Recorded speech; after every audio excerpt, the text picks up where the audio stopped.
Assalamu alaikum wa rahmatullahi wa barakatuh to some of you, and peace out to the rest of you. It's the blackest hearted, blackest minded, blackest man on social media, signing blacking and shining again, asking you to hit the share button because the message is more important than the messenger. Shout out to King Kareem. Thank you, sir, for that video that you put into the Black Junction group for the Black Manosphere. We do have a Black Junction group, and its name is Black Manosphere. You can type in blackjunction.com/Black Manosphere as one word, and it'll come up. And you can request to join it. I'll add you in. Got another one for the Muslims, but we got to invite you into that because we already got some Islamophobic Negroes coming in there. I just found out. Tell them I don't want to hear nothing about no Islam. He didn't have to leave a comment if that's the case. They can hang up this idea of us accepting that Islam has brought nothing good to black people. That's some crap. Now, for one, I'm sick and tired of that lying ass narrative. But anyway, shout out to King Kareem. He put up the video about the 5 things that men must do daily. And the last one I remember him saying, I think it was number 5, was quit simping. Gentlemen, he's absolutely right. I want y'all to keep that in mind. Don't simp. What I want you to understand is that the way that a simp disqualifies himself is completely logical if you understand the minds of not just Western women, but women in general. However, you must also understand that it does, for the Western woman, it does not take simping to disqualify yourself. The same self-disqualification that comes about from simping comes about even without simping, because the wicked witch of the West is trained to interpret everything you do and say in as negative a light as possible. And the exceptions to this are the 7 to 13% of men that they all want, because these men are exceptionally tall, wealthy, famous, or well-muscled, or some combination. That's why it seems like if a woman looks like, hey, let's use Carmen Hayes, because apparently Carmen Hayes was starting off when I became Muslim. So when I gave up filthy film, she was one of the last ones I saw, actually, before I became Muslim. But she looks like what we would prefer women to look like, above the neck and below the neck. So let's use her as a great example. See, I could say Halle Berry, but people will say, man, she old, bro. That's okay. All right. Fine. Let's take, if not Halle Berry, let's take Carmen Hayes. A woman in the West cannot look like her and then behave the way that we know they should behave, the way that we would want them to behave. They're not capable of that. A woman that even looks remotely similar is going to have her head so far in the clouds that everything you do is going to be interpreted in the worst possible way, unless you don't really pay them attention in the first place. And even then, the lack of attention from you is going to go through their mind and come out as he's gay. There is no positive interpretation or assumption that they can make about you. They can't do it. They're not trained to.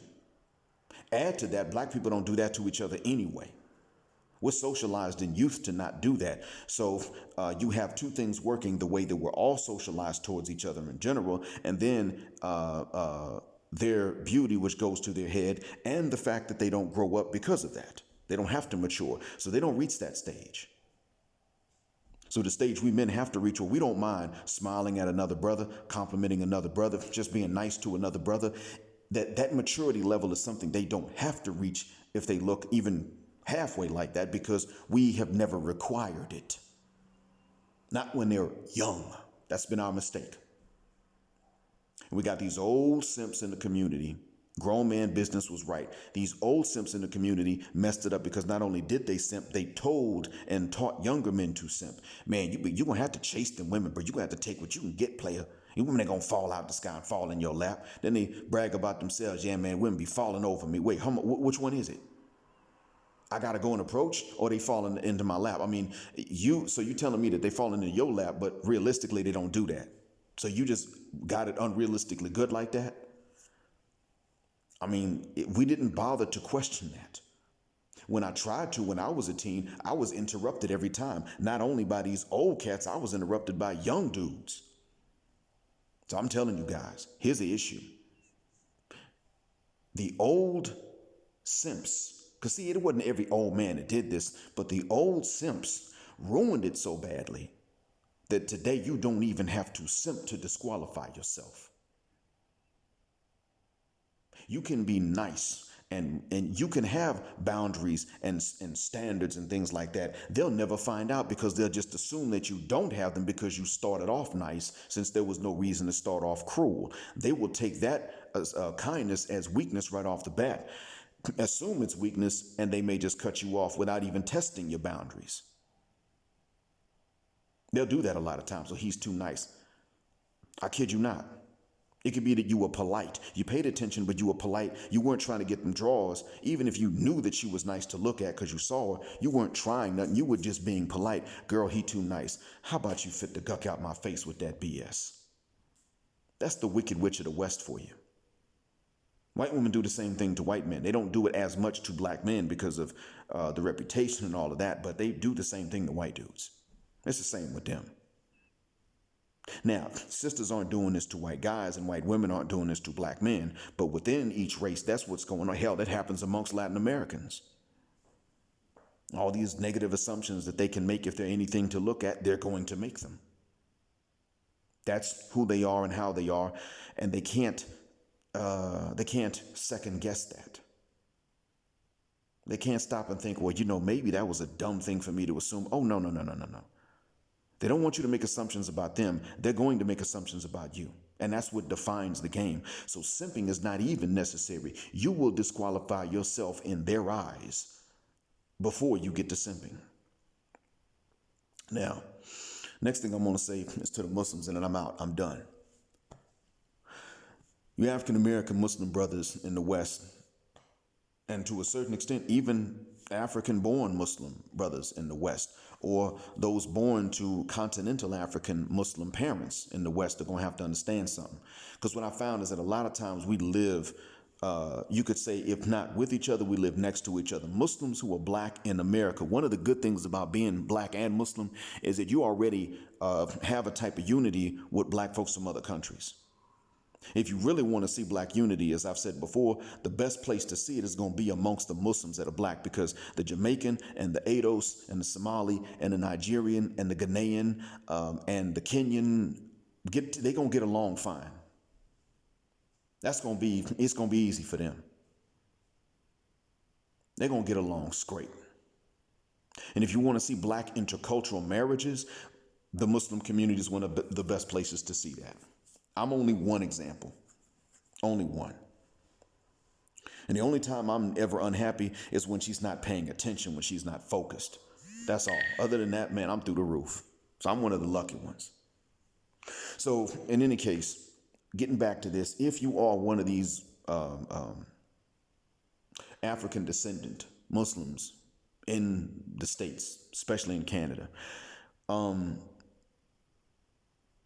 make approaches to, when you finally are old enough and solid enough to get married, don't make approaches.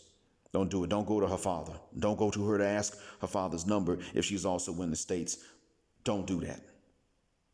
Make it known that as a block, we got to be on code about this. Make it known that we're not going to marry the sisters from the American community. That's not happening. We're done. If she was born in the U.S. or raised in the U.S., if she spent her childhood in the U.S., right off the bat, we don't hate her. It's not that, but we don't know how we're going to find a good one. The feminism is too rife. The men in America are not chauvinist. We're not like that. I'm not. You're not. Those men do exist, but that most men are not that. However, yet and still, feminism is too big of a problem, and we're not taking the risk. Let them know feminism is too big of a risk. And if you're going to go ahead and get married anyway, don't marry in front of the courts. Don't do it.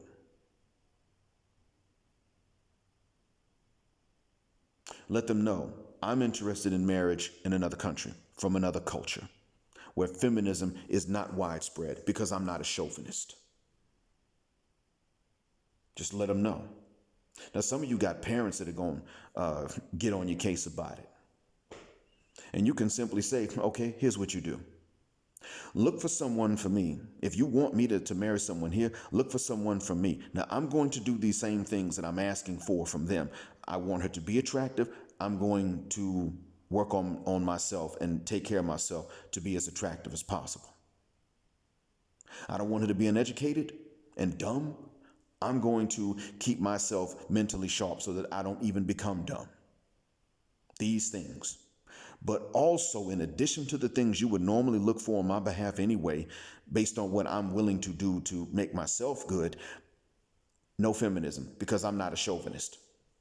Okay? That's important. I'm not a chauvinist. She can't be a feminist. Now watch. You're not going to be able to find someone that is attractive to look at and then also is not a feminist. Now, they can find someone like that, man, that's great, but I bet you they won't. And if they do, congratulations. I mean that from the bottom of my black heart, but you can't bank on it.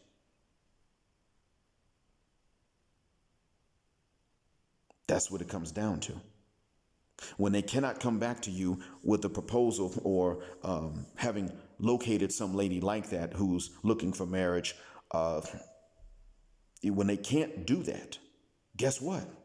That right there is your license, okay? You can't find her. Well, guess what? Right now, still to this day, there are other places, other cultures where we can find that. I just got to get enough money to go there. Sorry, if you want grandkids and you wanted me to have them with an African descendant Muslima from this, from where you are in the States over there, if that's what your parents wanted, you can say to them, if that's what you wanted, then Mom, you should have told me the games that women play. Because now that I know them, it's not worth it. You see, what I just described in general for all, that you don't even have to simp to disqualify yourself, it's the same thing with the Muslims. You don't even have to simp. They are judging harshly everything you do and say because they can. If they're nice to look at, nice enough for you to be physically glad that you married them when you look at them, then they're going to make these worst assumptions and judgments because there's nothing stopping them. Why not? These old simps, because all old men weren't simps, but the old simps ruined it because it doesn't take a majority to be bad to screw things up. It only takes a bad minority to be hyper available, to where everybody can know of their existence and see them and that sort of thing. Like scam artists. Most people aren't scam artists, but everybody's been approached by a scam artist. Now, not everybody's been approached by whatever the opposite of that might be, but everyone has been approached by a scam artist. It's the same thing. These old simps didn't have to be in the majority. They were so hyper available that they ruined it to where now you don't even have to simp to lose their respect. In all honesty, it's not really men who are most confused about what the definition is of the word simp, be it the noun or the verb. It's no longer that. No, see, at this point, it's actually nice to look at women that are most confused, because even though, they're the ones that are most confused, because to them, anything that's not mean to them is simping, and that can make them lonely, actually. That's why it is that they'll let a man ignore him one day, turn around and go spend the next night at his house, like those women on O'Shea Duke Jackson's video. That's the reason for it. You don't have to be a pushover and a wimp with no boundaries and no self-respect for them to think you are a simp. Your politeness and good manners are enough. That's how dumb they are. They are terribly stupid when it comes to understanding men, because they don't have to give men chances. That's what I wanted you all to understand. Don't simp. But hell, don't even try to be alone with him. Be polite like you would be as an employee being to a customer. That's how you do it. Here's the other thing. When you're talking, especially the better they look, the more you need to do this. Lower your gaze. If they're in a discussion with you about something, the nicer they look, the less you should look at them. Every so often, glance in the direction of the corner of their eye and nod to let them know you're paying attention, and look back at whatever you were looking at and nod. Don't look long at them, but still be polite. This is one of the things that gets in their heads, and then it makes it plain that you ain't simping. Over time, they begin to realize they don't have you under their spell. You may be able to see that they're good looking, but they don't have you under a spell. Because if that doesn't get through to them, they won't respect you. And that's what ironically winds up happening. They only respect the men they can't have. You're just going to have to be that dude they can't have. Because remember this. In the end, all these problems did not start with the men. Keep that in mind. It has always been that women will take two things that are not mutually exclusive and refuse to combine them anyway, as long as men did not demand it collectively. And it has been men who will listen when women say that a man needs to be two mutually exclusive things at the same time. Men will still try to do those two mutually exclusive things simultaneously, trying to impress these broads. And that's been the mistake. It's always been that way. We're not the ones eliminating them. They've been eliminating us. And I'm not just talking about romantically or sexually for that matter, but in anything, even in terms of just what kind of respect they're going to give you. They're looking for reasons to disrespect you. That's it. So thanks for listening. Black heart, black mind, black out. Assalamu alaikum. And black, heterosexual, non-select, male power just because they don't like it. And black patriarchy until extinction or judgment day.